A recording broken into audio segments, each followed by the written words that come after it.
Bonjour, je suis Mohamed Larichi, le fondateur de l'optimalisme. Je vous souhaite la bienvenue sur ma chaîne vidéo. Dans mes précédentes vidéos, je vous ai fait une présentation succincte de l'optimalisme et de ses concepts.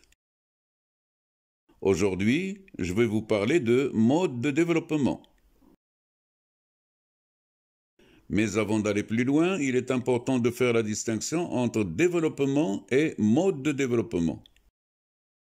Le développement est le niveau de progrès atteint à un moment donné par un État, par un groupe d'États ou par l'humanité. Le mode de développement est, quant à lui, le cadre législatif, organisationnel, technologique, sociologique, etc., qui donne naissance à un développement donné. Chaque pays a son mode de développement propre et chaque groupe d'États aussi. L'Union européenne, par exemple. Et donc, le développement de l'humanité à un moment donné est le fruit du mode de développement résultant des modes de développement pratiqués jusqu'à ce moment. Notre mode de développement actuel s'est édifié, comme tous ceux qui l'ont précédé, sur une humanité divisée en centres de décision indépendants que sont les États.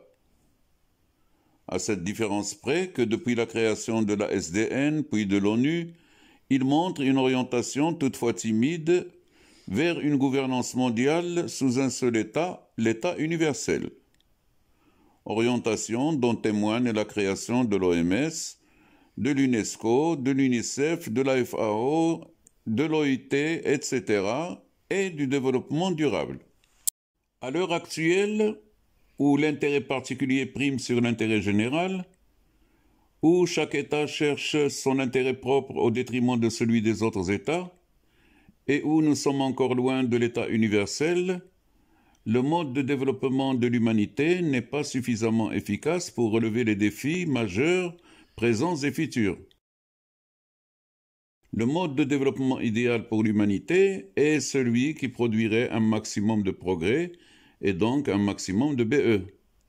Celui qui porterait assistance de la meilleure des façons possibles à tous les hommes actuels et futurs, ainsi qu'à l'humanité, tous sans exception victimes de l'érosion effrénée de leur capital longévité.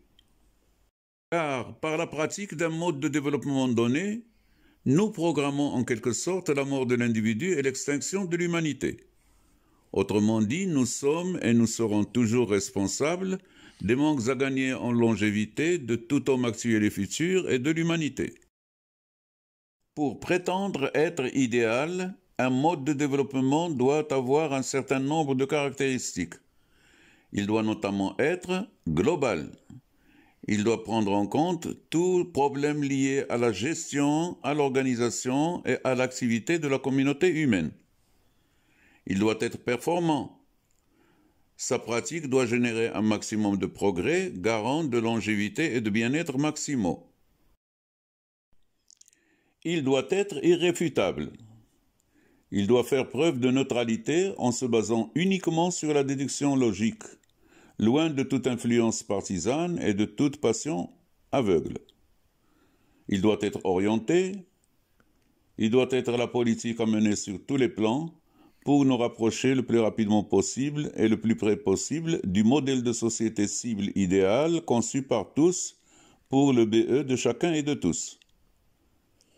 Tout axe quel qu'il soit doit contribuer au seul et même objectif suprême, la maximisation du BE. Enfin, il doit être fédérateur. Il doit avoir l'approbation de tous les hommes, quelles que soient leurs origines et quelles que soient leurs convictions. Pour cela, il doit être conçu par tous, mis en œuvre par tous et contrôlé par tous. Maintenant, vous savez faire la différence entre développement et mode de développement. Et vous pouvez apprécier l'optimalité d'un mode de développement grâce à ses caractéristiques. Vous serez donc en mesure de juger du développement durable et du mode de développement optimal que je vous présenterai respectivement dans ma prochaine vidéo et la suivante. Alors soyez au rendez-vous et surtout n'oubliez pas de consulter mon site www.optimalisme.eu.